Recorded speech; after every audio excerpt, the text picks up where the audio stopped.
नमस्कार। भाग्योदय विचार प्रवाह श्रृंखला के 79वें 79 चरण में आज हम आ पहुँचे। आज 28 नवंबर। आज की चर्चा कुछ यूं, थोड़ा लाइन से हटकर,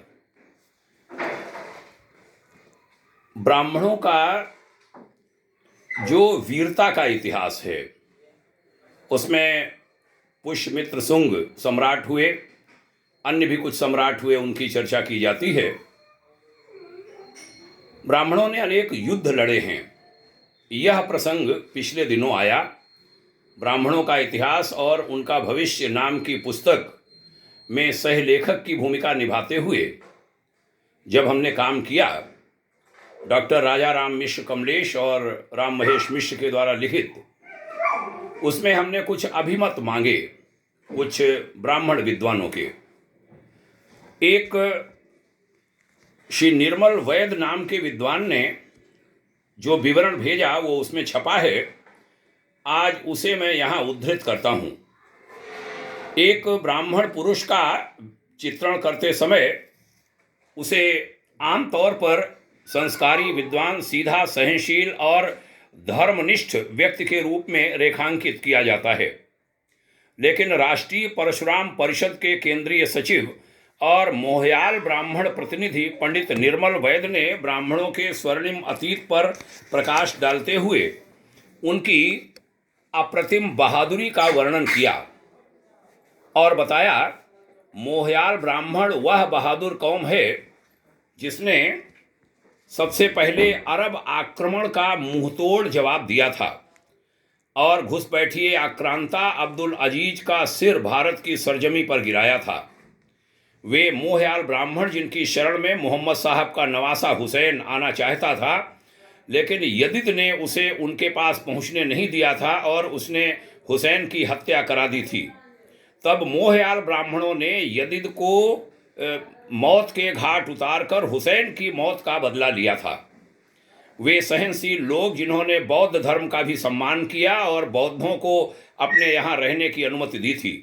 कालांतर में बौद्धों द्वारा विश्वासघात व गद्दारी किए जाने पर वे उनका काल बने और सनातन धर्म की पुनर्स्थापना उन्होंने की। उन दिनों अधिकांश बौद्ध वापस आकर सनातन संस्कृति का अंग बन गए थे।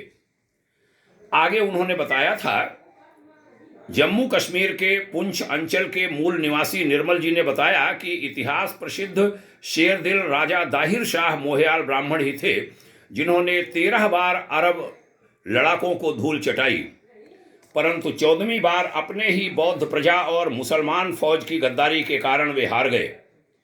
पहली बार मैदान जंग में सिर देने वाले दाहिर शाह ही थे जिन्होंने सनातन संस्कृति को कभी हारने नहीं दिया और अंत तक लड़ते रहे थे और अंततः मैदान जंग में खेत हुए। ब्राह्मणों में वीरांगनाओं के सामूहिक सती होने के इतिहास प्रमाण भी मोहयाल ब्राह्मणों में ही मिलते हैं, जिन्होंने दुनिया का सबसे पहला जौहर किया था और सिंध के अरोर एवं ब्राह्मणावाद की जंग में हिंदू सेना के हारने के बाद भारी संख्या में सामूहिक रूप से वे सती हो गई थी। अपने सतीत्व की रक्षा के लिए जलते हुए अग्निकुंडों में कूदकर प्राण दे देने की मोहयाल ब्राह्मण महिलाओं की बहादुरी के किस्से सुनकर सारे अरब भौचक्के रह गए थे। मोहयाल ब्राह्मण राजा लगभग 300 वर्षों तक अफगानिस्तान पर राज करते रहे और हिंदुस्तान में इस्लाम का प्रवेश नहीं होने दिया। वह महान लोग जिन्होंने सबसे पहले गजनी और गौरी पर हमला किया था तथा उनसे अपनी बहादुरी का लोहा मनवाया था, वे मोहयाल ब्राह्मण ही थे।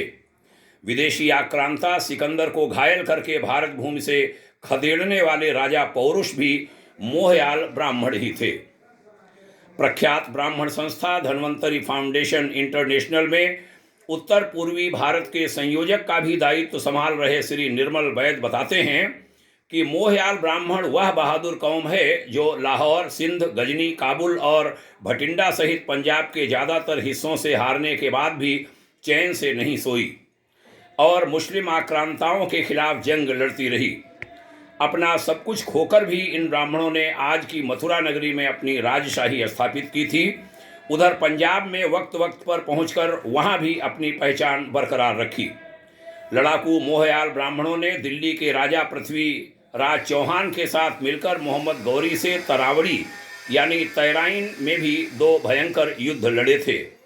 आखिरी जंग में वे खेत रहे लेकिन मैदान से भागे नहीं। मोहयाल ब्राह्मणों ने अलग अलग समय पर अलग अलग राजघरानों में अपनी सम्मानजनक और सराहनीय सेवाएं दी।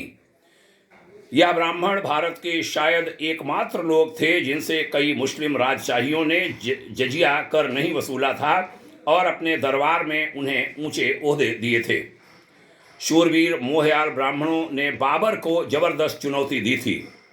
एक खत्री यानी क्षत्रिय बहन की इज्जत बचाने के लिए उन्होंने बाबर की सेना से 2 युद्ध लड़े थे और नाको चने चबवाए थे। कहा जाता है कि पिनाद के युद्ध में बाबर ने एक गद्दार हिंदू के जरिए मुखबिरी कराकर उस समय ब्राह्मण सैनिकों पर हमला किया जब वे सब लोग भोजन कर रहे थे। निहत्थों पर हमला हुआ और सारे पुरुष सैनिक मार दिए गए। महिलाओं ने समूह जौहर कर लिया। मोहयाल ब्राह्मण कौम आज के पाकिस्तान के बड़े हिस्से पर हमेशा से राज करती रही है। रोहतास का किला भी इन्हीं ब्राह्मणों ने ही बनवाया था। कला और संस्कृति के पुनरुत्थान के जरिए युवाओं का व्यापक जनजागरण कर रहे परिधि आर्ट ग्रुप के संस्थापक अध्यक्ष श्री निर्मल वैद ने बताया कि हम ब्राह्मणों ने सिख पंथ को अपना सिर, अपना खून और अपनी जिंदगी देकर पाला है। हमारे पूर्वजों ने यह व्यवस्था दी थी कि हर परिवार का एक बड़ा बेटा सिख सेना का हिस्सा बनेगा। गुरु गोविंद सिंह से लेकर राजा रणजीत सिंह के समय तक हम ब्राह्मण सिखों के लिए हमेशा ढाल बनकर खड़े रहे। बाबा प्रागदास, बाबा मतिदास, बाबा सतीदास, पंडित कृपा राम दत्त, केसर सिंह, चौपा सिंह, निहंग गुरबख्श सिंह सरीखे सैकड़ों महान मोहयाल ब्राह्मण योद्धा सिख फौज में सम्मिलित रहे। मोहयाल ब्राह्मण कश्मीरी ब्राह्मणों की टोली के साथ चमकौर के द्वार पर आखिरी सांस तक लड़ते रहे और मुगलिया व तुर्क फौज से लड़ते हुए अपना बलिदान उन्होंने दिया। मोहयाल ब्राह्मणों ने कई बार गुरु गोविंद सिंह की भी जान बचाई थी। कर्मो माई दत्ताणी सिख राज्य की एक बहुत बड़ी योद्धा हुई हैं। वे अमृतसर में अपना एक न्यायालय चलाती थीं। बुरे काम करने वाले और जरायम पेशा लोगों के अंदर माई का बड़ा खौफ था। माई कर्मों के नाम से आज भी अमृतसर में एक चौक यानी चौराहा है। कर्मो माई दत्ताणी मोहयाल ब्राह्मण वंश की प्रमुख वीरांगना महिला थीं। ब्राह्मण वंश के वे कर्मशील रणबांकुरे पंजाब के एक बड़े हिस्से में जागीरदारी चलाते थे। इनके दौर में कई भव्य मंदिर वहां बनवाए गए जिनमें अधिकांश आज तोड़े जा चुके हैं। मोहम्मद शाह रंगीला ने जब एक मोहन जाति के ब्राह्मण दीवान को जबरदस्ती मुसलमान बना दिया तब ममदौत के सारे मोहन ब्राह्मण इनके खिलाफ लामबंद होकर खड़े हुए और मुगल फौजदार को गुलाम बना लिया था। भीषण संघर्ष के उस दौर में आखिर में मोहन जाति के अधिकांश वीर शहीद हो गए और उनकी स्त्रियां सती हो गईं। गुरु गोविंद सिंह की मृत्यु के पश्चात बहादुर ब्राह्मण रक्त बंदा बैरागी ने सिख धर्म की कमान संभाली। मोहयाल ब्राह्मण लहू ने, खून ने एक बार फिर अपना रंग दिखाया और लाहौर से सहारनपुर एवं दिल्ली तक मुगलिया सल्तनत की ईंट से ईंट बजा दी थी। अफगानों को पहली बार अपने कर्मों की भयानक सजा मोहयाल ब्राह्मणों से ही मिली थी। श्री निर्मल वैद, जो अखिल भारतीय लोक एवं आदिवासी कला परिषद के माध्यम से देश के दूर दराज वनवासी क्षेत्रों तक पहुंचकर विभिन्न भारतीय लोक कलाओं को पुनर्जीवित कराने तथा उन विधाओं को लोक से जोड़ने के कार्य में भी लगे हुए हैं, मेरे अभिन्न मित्र हैं। उन्होंने बताया कि राजा रणजीत सिंह की फौज में ज़्यादातर अंगरक्षक व सिपाह सालार मोहयाल ब्राह्मण ही थे। उनके राज की शाही मुहर भी एक दत्त परिवार यानी ब्राह्मण परिवार के पास रहती थी। अंग्रेजों ने खालसा राज के खात्मे और पंजाब विलय के बाद जब उनसे शाही मुहर मांगी तब उन्होंने मुहर देकर अपने गुजरे हुए राजा से गद्दारी करने से बेहतर जहर खाकर मर जाना उचित समझा था और शाही मुहर आग में जला दी थी। मुगलों से कश्मीर एवं तिब्बत यानी लद्दाख जीतने वाले योद्धा भी मोहयाल ब्राह्मण ही थे। आदिवासी कला परिषद के राष्ट्रीय अध्यक्ष श्री निर्मल वैद बताते हैं कि अंग्रेजी शासनकाल के दौरान मोहयाल ब्राह्मणों ने अंग्रेजी फौज में भी अपनी बहादुरी के झंडे गाड़े थे और अफगानिस्तान से लेकर चंबल तक अपनी दिलेरी का लोहा मनवाया था। चंबल से डकैत राज खत्म करने का श्रेय एक ब्राह्मण पुलिस ऑफिसर को जाता है।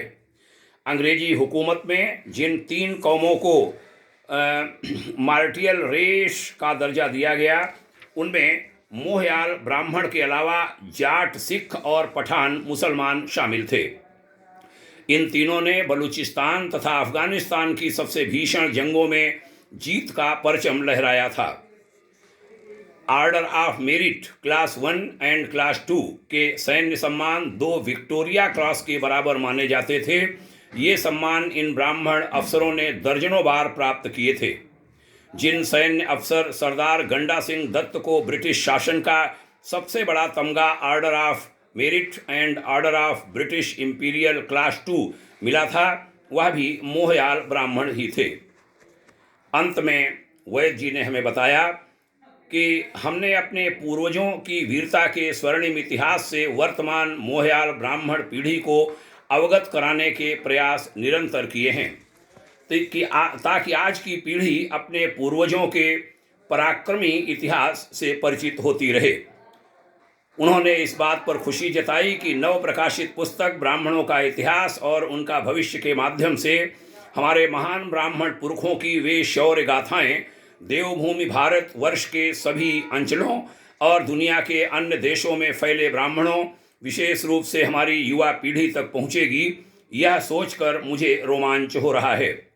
उन्होंने आशा जताई कि हमारे ऊर्जावान युवा ब्राह्मण युवक और युवतियां शास्त्र और शस्त्र दोनों की महत्ता को समझेंगे तथा उनके सहगमन की प्राचीन परंपरा को वापस लौटाएंगे। हमारा आह्वान है कि सभी ऐसे युवक और युवतियां अपने पूर्वजों के इतिहास को समझें और यह भी समझें कि सदैव इस ब्राह्मण समुदाय ने सबका साथ दिया है, सबको लेकर के आगे बढ़े हैं। कभी मैं इस बात पर भी चर्चा करूंगा, चाहे बौद्ध हों, चाहे भगवान महावीर हों, चाहे हमारे सिख गुरु हों, चाहे अन्य लोग, सभी के साथ ब्राह्मणों ने सहयोग किया है। हमारे संविधान के निर्माता कहे जाने वाले श्री भीमराव अंबेडकर जी को तो नाम ही एक ब्राह्मण अंबेडकर ने दिया था। उन्होंने सबका सहयोग किया है। हमारी पहल होनी चाहिए कि हम सबको साथ लेकर के चलें, पूरा देश, पूरा राष्ट्र एक सूत्र में बंधे, इसकी बड़ी आवश्यकता है। आज हमारा मन किया कि मोहयाल ब्राह्मणों के पराक्रमी इतिहास से अपने पाठकों को, अपने श्रोताओं को परिचित कराऊं। आपने यहाँ तक ध्यान से सुना, इसके लिए आभार। ढेर सारी शुभकामनाएं। भाग्योदय विचार प्रवाह श्रृंखला निरंतर आगे बढ़ रही है। उधर दैनिक श्रृंखला युग ऋषि विचार श्रृंखला भी चल रही है। यह दोनों साथ साथ चल रहे हैं।